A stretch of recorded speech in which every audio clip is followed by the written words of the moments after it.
से शहर सीतापुर में रहने वाला रमेश यादव अपने परिवार के साथ रहता था।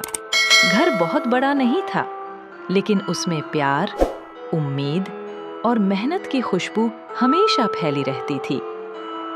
उसके पिता हरिनारायण जी एक रिटायर्ड स्कूल टीचर थे और माँ राधा घर संभालती थीं।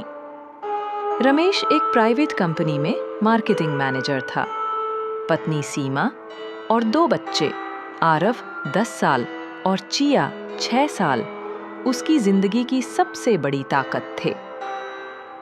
रमेश रोज सुबह 7 बजे पुरानी बाइक लेकर ऑफिस जाता था। गर्मी, बारिश या ठंड कुछ भी हो, वही बाइक उसका साथी थी। कई बार रास्ते में बाइक बंद हो जाती, तो वो पसीने से तरबतर होकर भी मुस्कुराता रहता। उसकी आंखों में एक ही सपना था, कभी अपने घर में भी एक कार होगी और बच्चे स्कूल नहीं कार से जाएंगे। बेटा, जब भगवान चाहेगा तब सब होगा, बस मन से मेहनत करते रहो। शकुंतला देवी हमेशा कहती, हर चीज का वक्त होता है। रमेश हर बार मुस्कुरा देता, लेकिन अंदर कहीं एक इच्छा जलती रहती थी। एक दिन ऑफिस में उसके दोस्त सौरभ ने नई कार खरीदी। ऑफिस की पार्किंग में सब लोग कार के चारों तरफ जमा हो गए। वाह यार सौरभ, क्या बात है, ब्रांड न्यू कार, रमेश ने कहा, लेकिन उसके दिल में हल्की सी चुभन थी। सौरभ बोला, अब तो तू भी ले ले यार, ईएमआई पर इतनी सस्ती पड़ती है आजकल। रमेश ने मुस्कुराकर कहा, हाँ, जल्द ही ले लूंगा। उस रात रमेश देर तक छत पर बैठा रहा। चांदनी में उसने अपने बच्चों को सोते देखा। उनके पास नई किताबें, खिलौने थे, लेकिन मन में एक इच्छा थी, बच्चों को पहली बार कार में बैठाना। वो बुदबुदाया, पापा, मैं भी वो दिन देखना चाहता हूँ जब आप मेरी कार में बैठेंगे। सुबह आरव ने कहा, पापा, स्कूल के सामने सारे बच्चे कार से आते हैं, हमारी कार कब आएगी? रमेश के गले में कुछ अटक गया। जल्द आएगी बेटा, बहुत जल्द। और उस दिन से रमेश ने ठान लिया, अब चाहे जो भी हो जाए वो कार लेकर रहेगा। रमेश ने ओवरटाइम करना शुरू किया। ऑफिस से लौटते वक्त वो हर बार कार शोरूम के सामने रुककर मॉडल्स देखता, कभी मारुति स्विफ्ट, कभी वैगनार, कभी टाटा पंच। हर बार अपने बजट को देखता, फिर मुस्कुराकर कहता, अभी नहीं, थोड़ा और इंतजार। सीमा बोली, सुनो, अगर तुम इतना मेहनत कर रहे हो तो कुछ बचत मैं भी जोड़ देती हूँ। शादी में जो गहने मिले थे वो बेच देते हैं। रमेश बोला, नहीं सीमा, वो तुम्हारे हैं, मैं खुद खरीदूंगा ये कार। सीमा बोली, तो फिर मैं तेरे साथ सपना देखूंगी। राधा रोज सुबह दिया जलाकर भगवान से कहती, हे भगवान, मेरे बेटे की मेहनत रंग लाए। हरिनारायण जी अखबार पढ़ते हुए मुस्कुरा देते, अरे रमेश का वक्त अब आने वाला है। 6 महीने बाद रमेश ने बैंक जाकर कार लोन के लिए आवेदन दिया। पेपर वर्क आसान नहीं था, लेकिन उसकी नज़र सपने पर थी। 3 दिन बाद जब बैंक से कॉल आया, मिस्टर रमेश, आपका लोन अप्रूव हो गया है।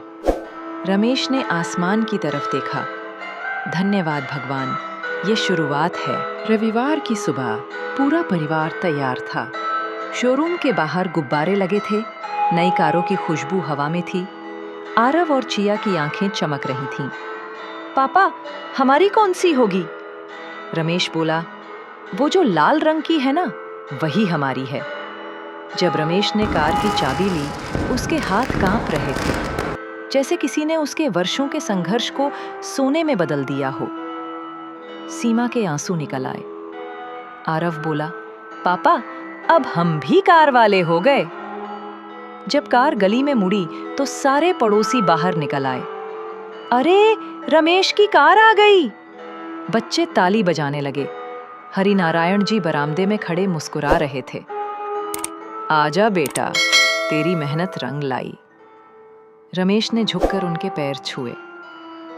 आपका आशीर्वाद है पापा। सब लोग कार में बैठे, सीमा आगे, माँ पापा पीछे, बच्चे गोद में। रमेश ने इंजन स्टार्ट किया। द्रर्रर्र। कार धीरे धीरे चलने लगी। हर कोई हंस रहा था। बाहर लोग हाथ हिला रहे थे। रमेश के मन में केवल एक ही विचार था, अब मेरी जिंदगी की सबसे बड़ी जीत मिल गई है। रमेश ने तय किया कि पहली सवारी वो अपने गांव लेकर जाएगा। गांव में पहुंचते ही सब रिश्तेदार हैरान। अरे, रमेश की अपनी कार! बच्चे बोले, देखो मामा, हम कार से आए हैं। उस दिन पूरा गांव रमेश पर गर्व कर रहा था। रात को हरिनारायण जी बोले, बेटा, जब मैंने पहली बार स्कूल में नौकरी शुरू की थी, तब सोचा भी नहीं था कि मेरे घर में कार होगी। आज तूने वो सपना पूरा किया है। रमेश बोला, पापा, ये कार नहीं, आपकी दुआओं का फल है। सपने वही पूरे होते हैं जिनके पीछे मेहनत और सच्ची नीयत होती है। घर में आने वाली पहली कार सिर्फ गाड़ी नहीं होती, वो पूरे परिवार की उम्मीदों की पहचान होती है। रमेश छत पर खड़ा आसमान की ओर देखता है। आंखों में आंसू हैं, होठों पर मुस्कान। अब अगला सपना, अपने बच्चों की खुशहाल जिंदगी।